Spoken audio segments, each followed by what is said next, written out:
আল্লাহ তাআলা একান্ত মেহেরবানি করে জুলুমের রক্তপাত থেকে, যেই জুলুম এই জাতির ঘাড়ে বিগত 17 বছর ধারাবাহিকভাবে চাপিয়ে দেওয়া হয়েছিল, মঈনুদ্দিন ফখরুদ্দিন সাহেবের 2 বছর, যেটা ছিল আওয়ামী লীগের বাসায় তাদের আন্দোলনের ফসল, আর পরবর্তী তাদের সরাসরি 15.5 বছর।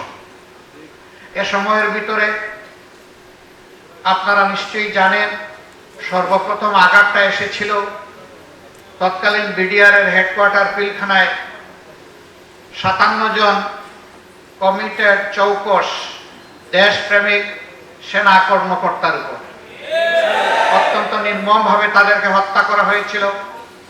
তাদের পরিবারের সদস্যদেরকে নাজেহাল করা হয়েছিল, তাদের পরিবারের মা বোনদের ইজ্জত কেড়ে নেওয়া হয়েছিল, ইজ্জত লুণ্ঠন করার পর তাদেরকে হত্যা করে ড্রেইনে ভাসিয়ে দেওয়া হয়েছিল। এই দিনটি জাতির জন্য একটি কালো দিন, কিন্তু সেই দিনের এ ঘটনা যারা ঘটিয়েছে, আজও অপরাধীরা চিহ্নিত হয়নি, জাতির সামনে স্পষ্ট হয়নি। একই সাথে 2টা বাহিনীকে ক্ষতিগ্রস্ত করা হয়েছে, আমাদের দেশপ্রেমিক সেনাবাহিনীকে ক্ষতিগ্রস্ত করা হয়েছে, বিডিআরের গর্বিত প্রতিষ্ঠানকে ধ্বংস করা হয়েছে। এরপরে আপনারা লক্ষ্য করেছেন, পরবর্তী বছরের মাঝামাঝি এসে বাংলাদেশ জামাতে ইসলামের উপর আঘাত দেওয়া হয়েছে অত্যন্ত মিথ্যা এবং খুড়া অজুহাতে। জামাতে ইসলামের তৎকালীন আমির, নায়েবে আমির এবং সেক্রেটারি জেনারেল শহীদ মৌলানা মতিউর রহমান নিজামী, শহীদ আলী আহসান মোহাম্মদ মুজাহিদ এবং আল্লামা দিলওয়ার হোসেন সাইদি রাহিমাহুল্লাহ, এই 3 জনকে জুন মাসের 29 তারিখ গ্রেফতার করা হয়। তাদের অপরাধ, তারা নাকি ইসলাম ধর্মের অবমাননা করেছেন। আফসোস, ইসলামের জন্য আজীবন যারা লড়াই করলেন, যাদের অনুসারীরা এখনো লড়াই করে যাচ্ছেন, যাদের অনুসারীরা জেল জুলুম শাহাদত কবুল করেছেন, তাদেরকে অপবাদ দেওয়া হলো তারা ধর্মের অবমাননা করেছেন। এরপরে তাদের বিরুদ্ধে আরো মিথ্যা অভিযোগ, জঘন্য অভিযোগ আনা হলো 71 সালকে কেন্দ্র করে, এবং সাজানো পাতানো মিথ্যা অভিযোগ ট্রাইব্যুনাল করে, মিথ্যা সাক্ষী জোগাড় করে তারা বিচারের নামে চরম প্রহসন করে এদেশের সবচেয়ে সম্মানিত, সবচেয়ে পরিচ্ছন্ন, সবচেয়ে সৎ, সবচেয়ে দক্ষ নেতৃবৃন্দকে ঠান্ডা মাথায় হত্যা করলেন।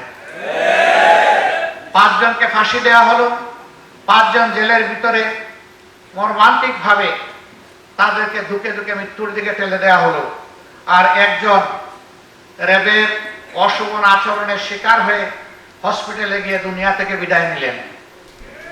এক এক করে প্রিয় সংগঠন 11 জন শীর্ষ দায়িত্বশীলকে হারালো।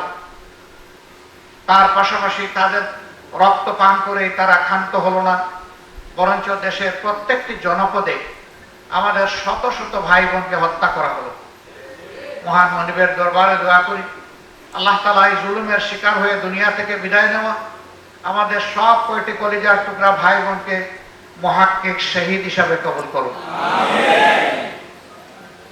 সম্মানিত ভাই ও বন্ধুগণ, তাদের শাসন আমলের নাম করা নাম কাড়া শাসন আমলে হুঙ্কার ধমকি, জনগণের উপর অত্যাচারের স্টিম রোলার, খুন দর্শন, গুম লুণ্ঠন,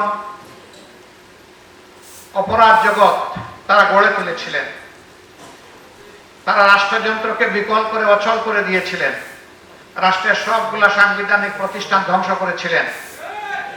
এক ব্যক্তির ইশারায় রাষ্ট্রকে উঠতে হবে, বসতে হবে সেই পর্যায়ে নিয়ে গিয়েছিলেন।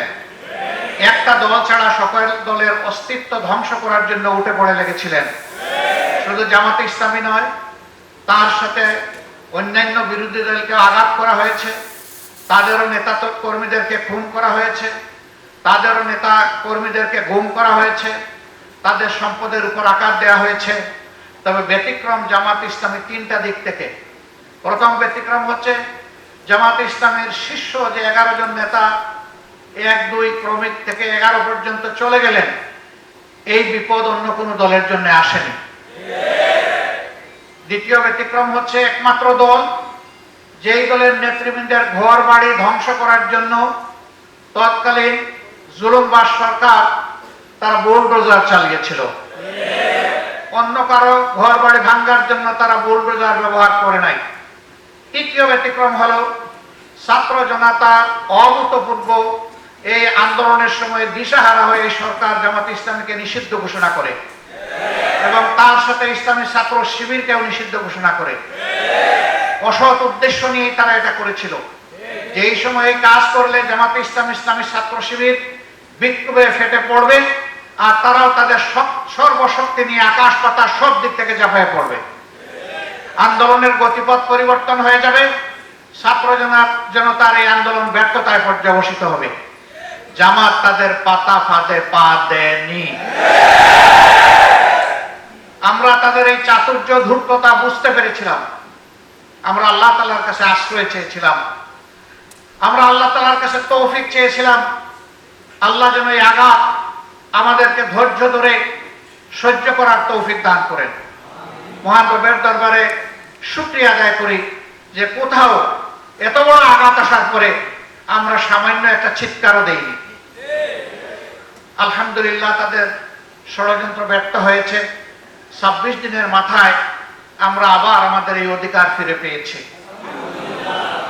আল্লাহ তাআলা শুকরিয়া আদায় করি।